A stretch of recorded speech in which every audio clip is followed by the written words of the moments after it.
ધીમે ધીમે ગરમીઓ વધવા લાગી છે અને ગરમીઓથી બચવા માટે, લૂથી બચવા માટે અને ગરમીમાં જમવાનું પાચન ન થતું હોય તો ફટાફટ પાચન થાય તે માટે, સ્કિનને હેલ્ધી રાખવા માટે અને વાળને રીગ્રોથ કરવા માટે, સાથે વેટ લોસ કરવા માટે પણ બેસ્ટ તેવું, ડાયાબિટીસમાં પણ ખાઈ શકાય તેવું કાચી કેરીના જુદા જુદા 2 કચુંબર તૈયાર કરીશું, જેને તમે શાક વગર ખાશો તો પણ ખૂબ પસંદ આવશે અને ગરમીઓમાં તે કમાલનું કામ કરશે, અંદરથી પેટને ઠંડક આપશે.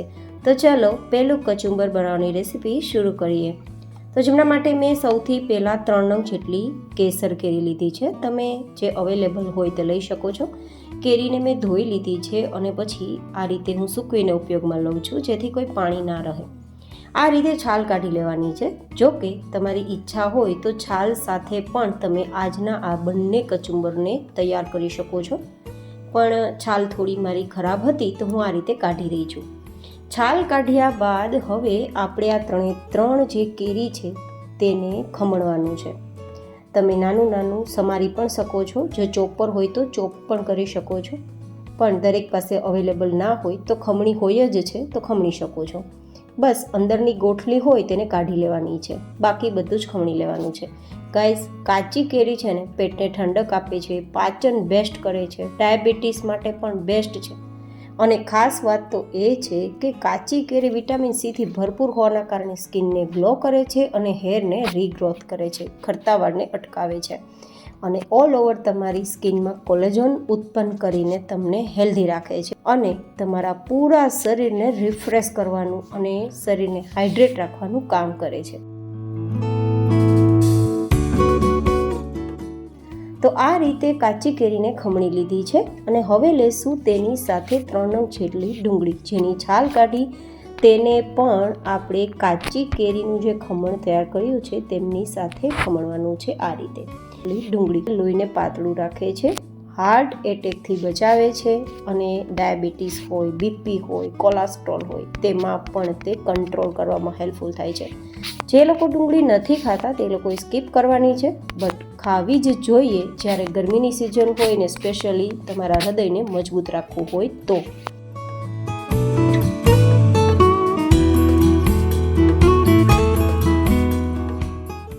હવે ડુંગળીને ખમણી લીધા બાદ થોડા ધાણાને આપણે ચોપ કરી લઈશું.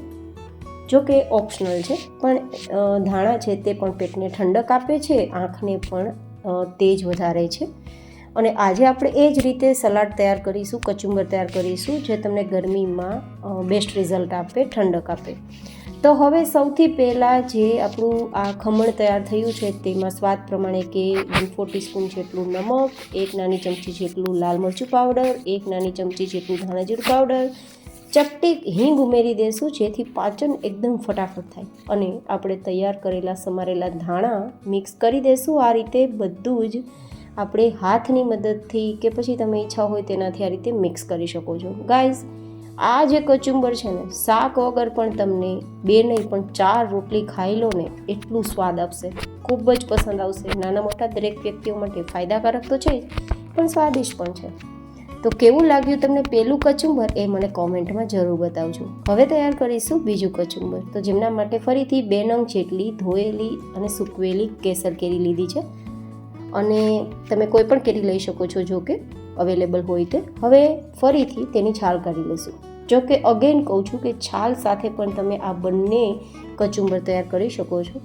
હવે આ રીતે આપણે અંદરની ગોઠલી કાઢી અને પછી તેના નાના નાના ટુકડા કરી લેવાના છે. આ જે હું તમને બતાવી રહી છું ને એકદમ ઇઝી ગોઈંગ તમે તૈયાર કરી શકશો આજના આપણા બંને કચુંબર અને સ્વાદ સારા આવશે.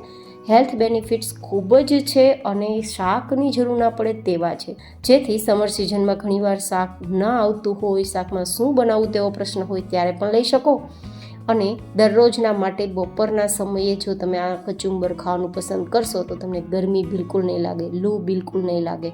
હવે સાથે આપણે લેશું 2 નંગ જેટલી ડુંગળી અને તેના પણ આપણે આ રીતે રફલી ટુકડા કરી લેશું. તમે નાના મોટા કરી શકો છો.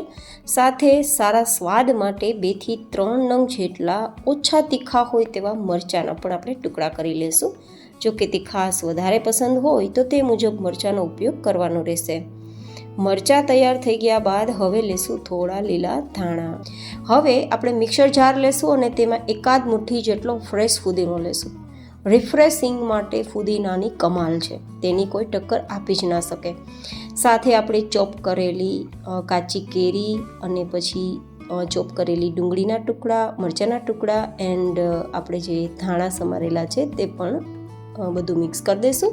અને હવે મસાલાની અંદર અડધી નાની ચમચી જેટલું કે સ્વાદ પ્રમાણે નમક અને લગભગ ચપટીક જેટલી હિંગ ઉમેરી દઈશું. અહીંયા લાલ મરચું કે એવું કશું ઉમેરવાની જરૂર નથી. સાથે વધારે ઠંડક આપવા માટે એક મોટી ચમચી અથવા 2 નાની ચમચી જેટલું આખું જીરું અને પછી કોર્સલી ગ્રાઇન્ડ કરવાનું છે, એટલે કે પલ્સ મોડ ઉપર અથવા પલ્સ મોડ ના હોય મિક્સરમાં તો 2 થી 3 જ વાર મિક્સરને ચાલુ કરવાનું, બંધ કરવાનું, ચાલુ કરવાનું, બંધ કરવાનું. તે રીતે જ આપણે બધી સામગ્રીને પીસવાની છે. આપણે પેસ્ટ નથી બનાવવાની, પણ આ રીતે કોર્સલી આપણે અધકચરું જ તૈયાર કરવાનું છે, જેથી એકદમ ઓછા સમયમાં આપણે મિક્સરની અંદર આ રીતે કચુંબર તૈયાર કરી શકીએ. આ કોઈ ચટણી નથી કે પછી પેસ્ટ નથી, માત્ર કચુંબર છે. તો જુદા જુદા 2 પ્રકારના આજના મારા કચુંબર ખૂબ જ સ્વાદિષ્ટ છે, સાથે ખૂબ જ પોષકવર્ધક છે. તમને કયું કચુંબર વધારે પસંદ આવ્યું તે મને કોમેન્ટમાં જરૂર બતાવજો. ફરી મળીશું એક નવી જેન હેલ્ધી રેસીપી સાથે. ત્યાં સુધી સ્ટે હેલ્ધી